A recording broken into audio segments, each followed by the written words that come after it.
yung pinipig tay, kailangan yung mura. Mura. Ibig sabihin mura pa yan. Mura pa yan. Pag pinagulang siya, hindi na pwedeng Hindi gawing na pinipig. Ganun pala yung regime. Bigas na eh. Bigas na siya. Bigas na kung magulang na. Ibig sabihin, yung mura pala, ayun pala, ang ginagawa po palang pinipig is yung mura. Malagkit ba to tay? Malagkit, malagkit. Malagkit na mura. Ayun po. Ngayon, Kahit na magulang, malagkit ito. Kung iluto mo. pero hindi na siya magiging pinipig pagka magulang. magulang na. Ayun po. Kukuha po kami ng pang pinipig ni tatay at gagawa daw siya ng pinipig. Yun nilalagyan ng gata. Ang sarap no. Taas ng palay ni tatay oh. Galing, ganun pala yun. May natutunan na naman ako kay tatay. Na ang pinipig pala, kailangan is murang palay. Yung hindi pa hinog, hindi pa magulang. Ang galing. Kasi pag magulang na, hindi na raw po magiging pinipig. Ang galing. Pagkatapos po niyan, may mga gagawin pa si tatay para maging pinipig siya. Hindi po basta babayuhin lang yata yan. Di ba tayo ano pa yan? Sasangag pa? Sakay pa. Yung palay. Ayun. Ayun. Isasangag po muna yung palay bago siya bayuhin. Mamaya makikita po natin yan. Ayan po yung bahay ni tatay. Di ba? Galing. May natutunan na naman ako. Tapos lahat yan makikita nyo tanim ni tatay. Eto tayo, anong palay to? Kuya Jim, ano yan? Lakatan. Kung ang tawag dito naman sa amin, tanglaaw. Tanlaaw. Oo, tanglaaw. Oh, tanlaaw. Ang dami na siguro yan tay. Hindi, damihin tayo. Marami tayo. Marami. Kung siya, Binatag. binatag. Binatag ko tawagin. Binatag na palay. Ang binatag na palay ang ginagawang pinipig. Ayun. Ang binatag na palay po pala ang ginagawang pinipig. Yan. Pero tandaan niyo po, yung mura po at hindi pa magulang, o hindi pa hinog yung palay, yun po yung ginagawang pinipig. Makikita mo kasi siya na pula na ganyan, talagang natural yung balat niya na ganyan. Oo nga no, pula. Tingnan niyo po yung itsura niya. Mapula-pula siya. Hindi siya katulad, pero mura pa siya no. Mapula-pula siya pero mura pa siya. Yan yung malagkit. Oh. Di ba? Ang galing. Ang daming kukunin ni tatay Lihat by daylight. Lihat daylight by. Ito. Ang Mga kitan. Ginigiliran ni tatay ano. Tapos mamaya gumawa ng pambayo si tatay. Alam niyo itong pambayo. Yun.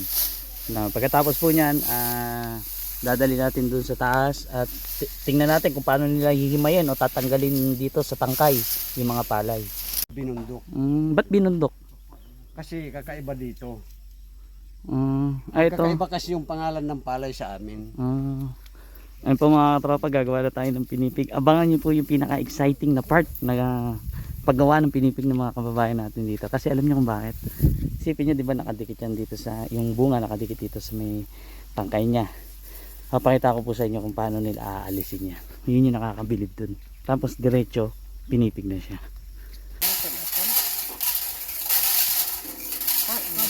O diba ang galing? Kung yung iba pa ginagamit, sila tatay hindi, buho lang po.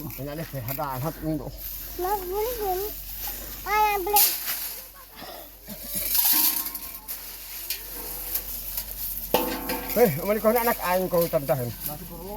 Ayan, mga albaya.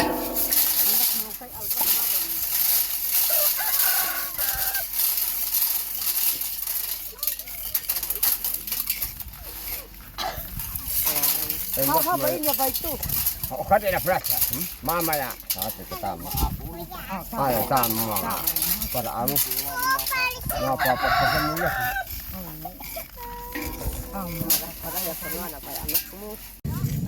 Yan ako. Hindi. Ala kan ako magbagayin di man. Pressure mo. Oh. Mabuhay na ba?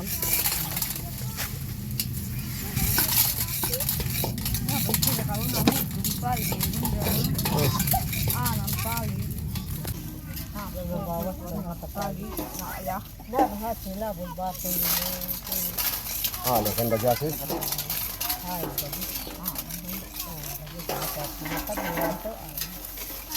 Nina belong kabog boy. Namutan na dyan-dyanan na ko.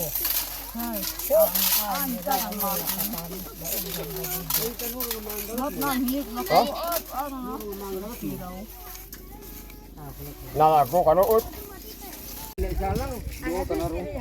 Kaldiro. Hay ya, isa lang ito pagkaya. Ayaw ba isin na huni? Nasi, akin na ro. Sipin nyo po, kalabaw pa ginamit para sa pangkuha na itong kahoy na yan. Alam nyo po ba kung ano yan? Siguro, marami nang hindi umabot dyan. Marami hindi inabutan yung yan, yung kahoy na ganyan. Alam nyo ba yan? Ano nyo? Oh. Kinareta pa para may yakit dito. Yan po yung tinatawag nating lusong.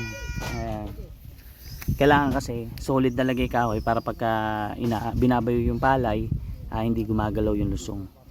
Kaya solid talaga siya. Yan po yung gagamitin namin para sa gagawin namin pinipig.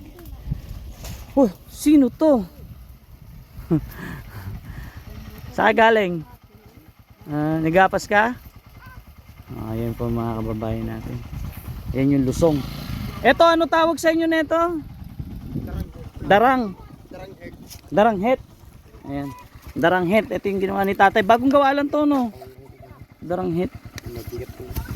Ayan. Ay, papagawa nga pala ako kay tatay. Ikaw, kaya mo ko gawa niyan? Gawa mo ko, ano? Daranghet yan, no? Ito, ano tawag dito? Laok. Laok. Yan, daranghet. Tay, gawa mo ako ng daranghet sa laok. Wala ko yan ang ano pag makina. Yung maliit. Sana. Paano yun? Yung nilalagay kasi. Lalagarin nga, ano? Pwede yung pala ko kaya mahirap. Oo nga. Kailangan pala, ano? Yung seso ko naman maliit. Kaso pag bumili tayo nun, baka maubos yung puno sa bundok. Daranghet. Bagay, maghahanap na lang ako ng kahoy na ganyan. Tapos,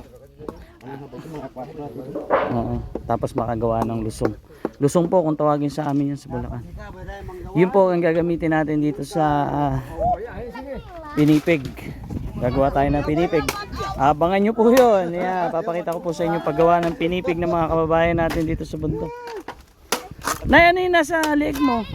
Kwintas? Hindi. Gagimat? Tambak. Ha? Tambak. Bakit may sakit ka? Oh, Kinuwintas mo? Oo. Ah. Ubo. Ubo yan. Ikukulit. Ano to? Ugat ng tambak? Oo. Ugat ba to, tay? Ba't ganito kulay itim? Maitim na kung matuyo na. Ha, tira, balagro na kayo po. Yun po yung gamot nila sa ubo at sipon. Yung kinukwintas nila, yung ano, tagbak. Yung alam niyo po yung tagbak, yung isang prutas na namumunga. Uy. Ay, taling ko'y buhi kay Mangi. O, diba? Amon kay natbato hinatwa na. Tapos gagawa yung pinipig. Kaya po napaka-importante ng kalabaw dito sa bundok kasi malaking bagay po yan. Katulad yan, mga palay, mga pananim sa bundok, panghakot, saka pambungkal ng lupa. Kaya yun po talaga ang pangarap ni tatay.